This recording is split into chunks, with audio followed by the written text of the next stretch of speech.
और यहां देखिए सिर्फ ऑप्शन सी ही ऐसा है जिसमें 2 नीचे दिया गया है जो कॉट की वैल्यू भी है, यानी यही हो जाता है हमारा करेक्ट आंसर।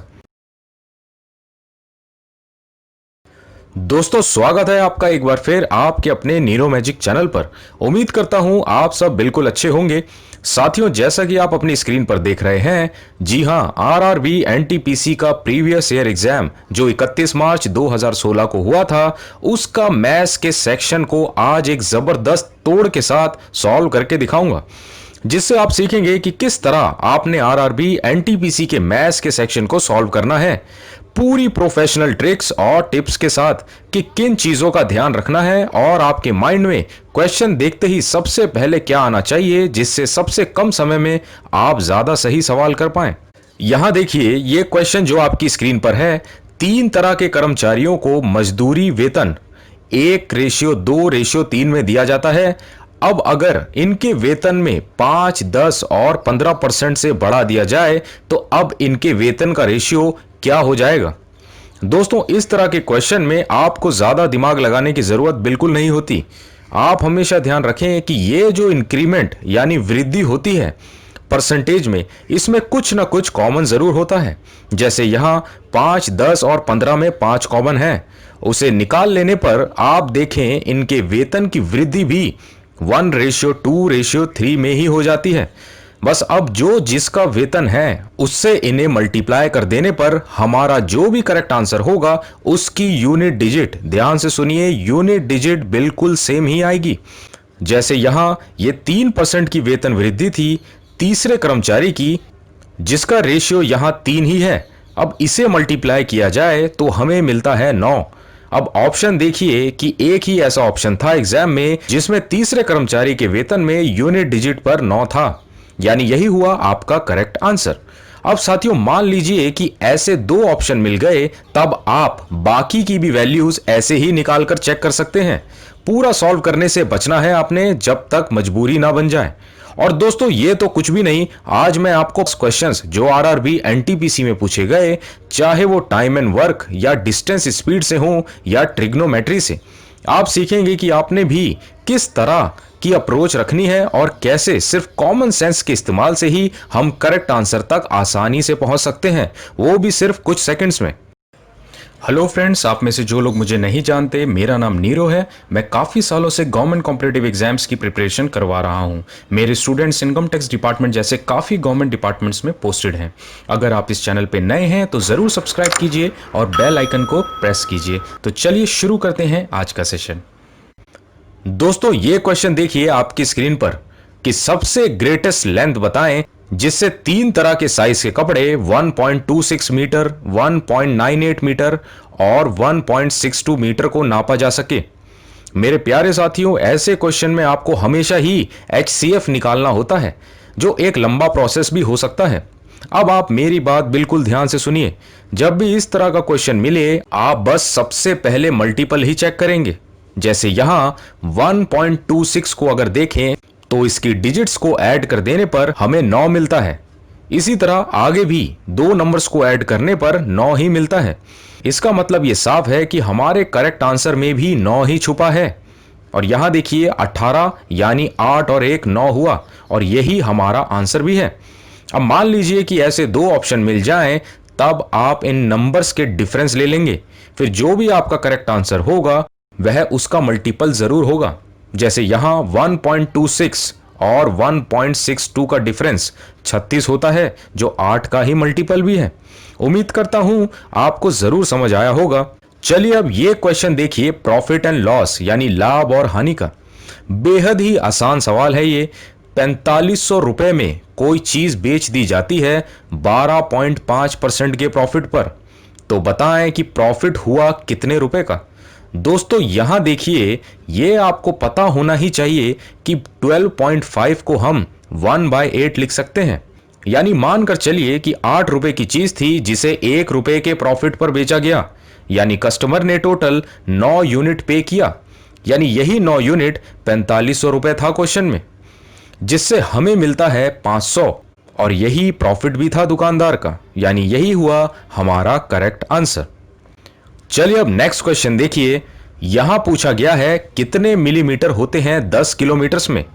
मेरे प्यारे साथियों, इस तरह का क्वेश्चन आप तब तक नहीं कर सकते जब तक आपको सारी मेजरमेंट की नॉलेज ना हो। लेकिन चिंता मत कीजिए, आज एक ऐसी टेक्निक सिखाऊंगा आपको जिससे सारे मेजरमेंट्स आपके टिप्स पर होंगे। यहां देखिए, बस इतना याद रखिए कि एमसीडी में एमडीएच मसाले। मैं एक बार फिर बोल रहा हूं, एमसीडी में एमडीएच मसाले। अब यहां इसका मतलब समझिए आप। Millimetre, centimetre, decimetre, metre, decametre और लास्ट हुआ हेक्टोमीटर। अब आप इनके आगे 10 लगा दीजिए इस तरह। बस अब एक काम और करना है आपने कि मिलीमीटर को छोड़कर सेंटीमीटर से पूरा एज इट इज लिख दीजिए ठीक इनके सामने। यहां देखिए, बस लास्ट में किलोमीटर को याद रखना है आपने और हमारा काम बन गया। ये हुई सारी मेजरमेंट। अब हमसे क्वेश्चन में पूछा गया कि 10 किलोमीटर में मिलीमीटर कितने होते हैं, तो यहां है हमारा किलोमीटर और इधर हुआ मिलीमीटर। आप नीचे से अब काउंट कीजिए कि कौन से नंबर पर है मिलीमीटर। आप बोलेंगे 6 नंबर पर है, यानी 6 बार 10, जिससे यह साफ हो जाता है कि 1 किलोमीटर में 10 की पावर 6 मिलीमीटर होती है। अब यहां क्वेश्चन में 10 किलोमीटर पूछा गया है, यानी एक 10 और जुड़ जाएगा, जिससे हमारा करेक्ट आंसर हो जाता है 10 की पावर 7। मैं उम्मीद करता हूं आपको जरूर समझ आया होगा। चलिए अब ये क्वेश्चन देखिए आप। इसमें पूछा गया है कि रेंज ऑफ डेटा बताइए, यानी इनके डेटा की सीमा। दोस्तों, ऐसे क्वेश्चंस में आपने बस एक काम करना होता है, जो भी हाईएस्ट नंबर हो, जैसे यहां 7 है, इसे बस सबसे छोटी वैल्यू यानी 1 से माइनस कर देना है और हमें मिला 6, यानी यही हुआ हमारा करेक्ट आंसर। दोस्तों, अब ये क्वेश्चन देखिए आपकी स्क्रीन पर। 2 कपड़े खरीदे गए 1.2 मीटर और 1.3 मीटर। एक 330 रुपए का और दूसरा 270 रुपए पर मीटर, जिसके लिए आपने काउंटर पर 1000 रुपए दिए। तो काउंटर वाला आपको कितने पैसे वापस देगा? मेरे प्यारे साथियों, ऐसे क्वेश्चंस में बस आप यूनिट डिजिट को ही कैलकुलेट करेंगे। जैसे यहां 2 दिया गया है पॉइंट के बाद, जिसकी वैल्यू 3 है। क्योंकि पॉइंट है तो इसलिए यह 0 कट हो जाएगा, हमारे पास यूनिट डिजिट यहां 3 ही आएगी, यानी 2 मल्टीप्लाई बाय 3 इक्वल्स टू 6 आया। इसी तरह इधर 3 मल्टीप्लाई बाय 7 हमें 21 मिलता है, यानी यूनिट डिजिट 1 हुआ। इसका मतलब आप समझिए कि आपका बिल बना 7 रुपए का, जिसके लिए काउंटर पर आपने 1000, अब इसे भी आप 10 रुपए ही समझिए कि इतने रुपए आपने दिए। अब 10 में से 7 गया तो आपको वापस 3 रुपए मिलेंगे, यानी जो भी हमारा करेक्ट आंसर होगा उसकी यूनिट डिजिट में 3 जरूर होगा, और जिससे हमारा करेक्ट आंसर हो जाता है 253। चलिए अब आप देखिए कि टाइम एंड स्पीड यानी समय और दूरी से 2 क्वेश्चंस आए। सीखिए कि इसमें भी किस तरह की अप्रोच रखनी है आपको। यहां दिया गया है कार बी की स्पीड हाफ, यानी आधी है कार ए की स्पीड से।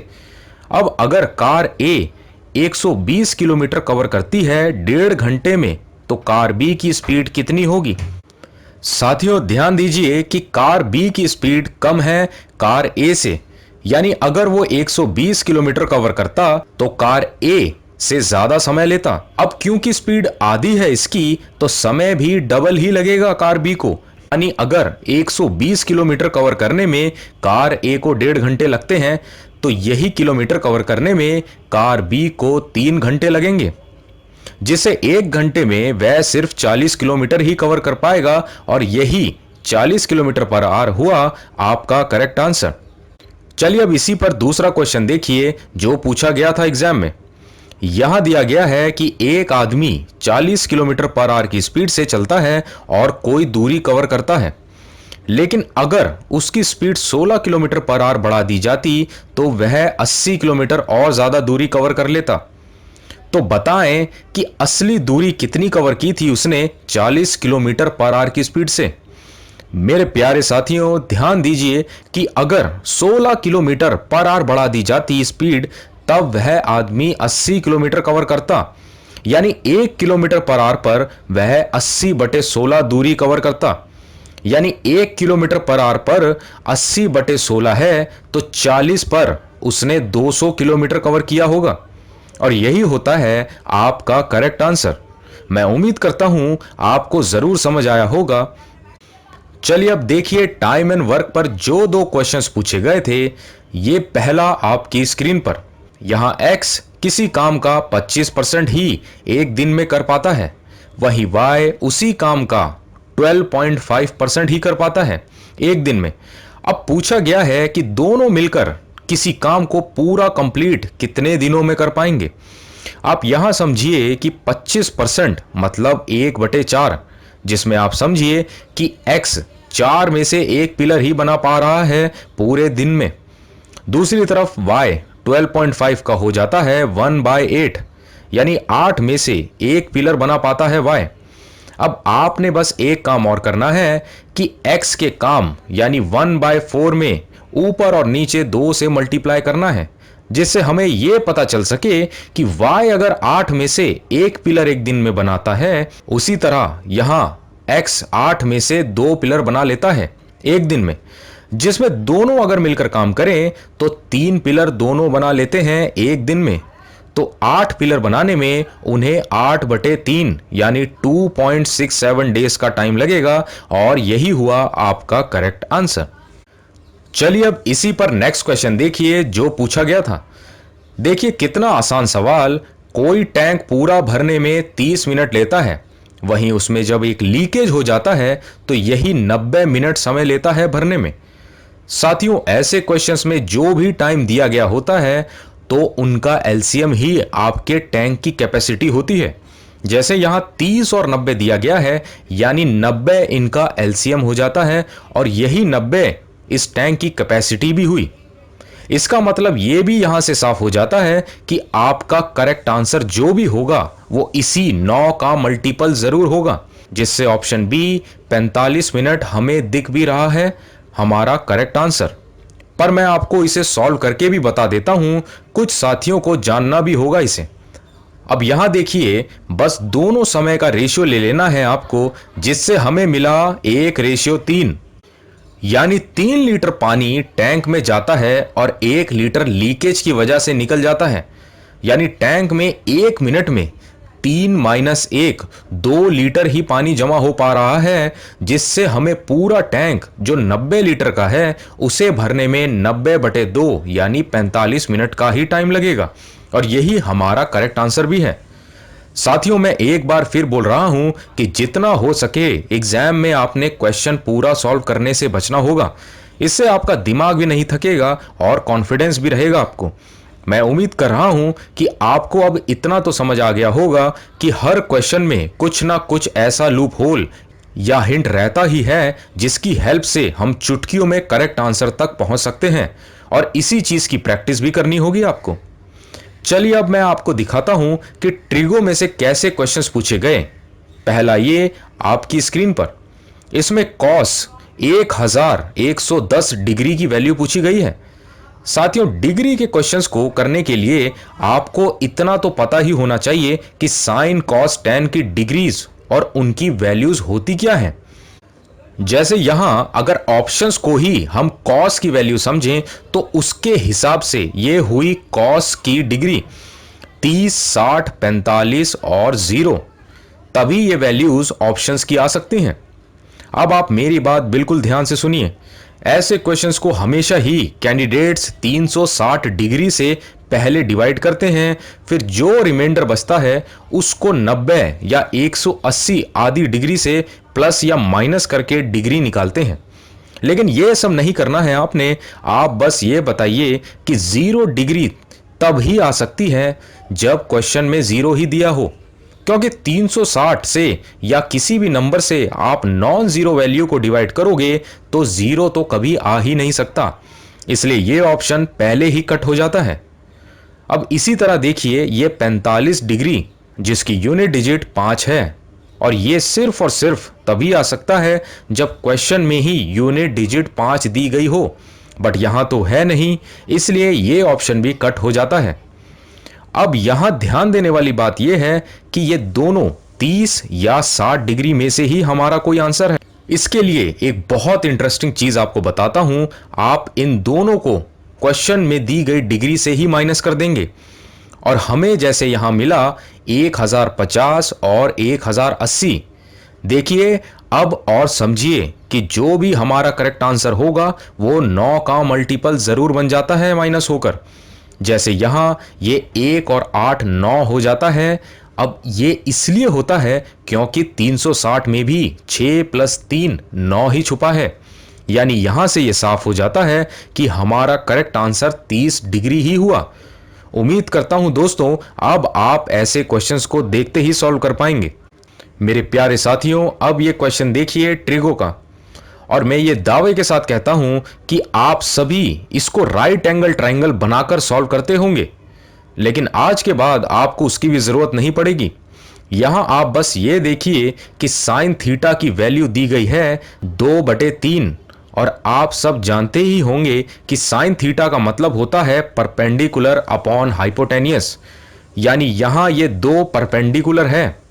बस इसी तरह सिर्फ एक ही वैल्यू को देखना है आपने। अब क्वेश्चन में देखिए पूछा गया है कि सेक थीटा और कॉट थीटा की वैल्यू, जबकि सबसे आसान यहां कॉट थीटा है, क्योंकि टेन थीटा का आपको पता ही होगा कि परपेंडिकुलर अपॉन बेस होता है, और कॉट उसका ठीक उल्टा यानी बेस अपॉन परपेंडिकुलर।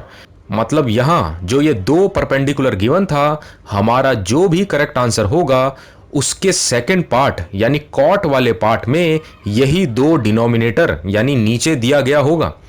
और यहां देखिए सिर्फ ऑप्शन सी ही ऐसा है जिसमें दो नीचे दिया गया है जो कॉट की वैल्यू भी है, यानी यही हो जाता है हमारा करेक्ट आंसर।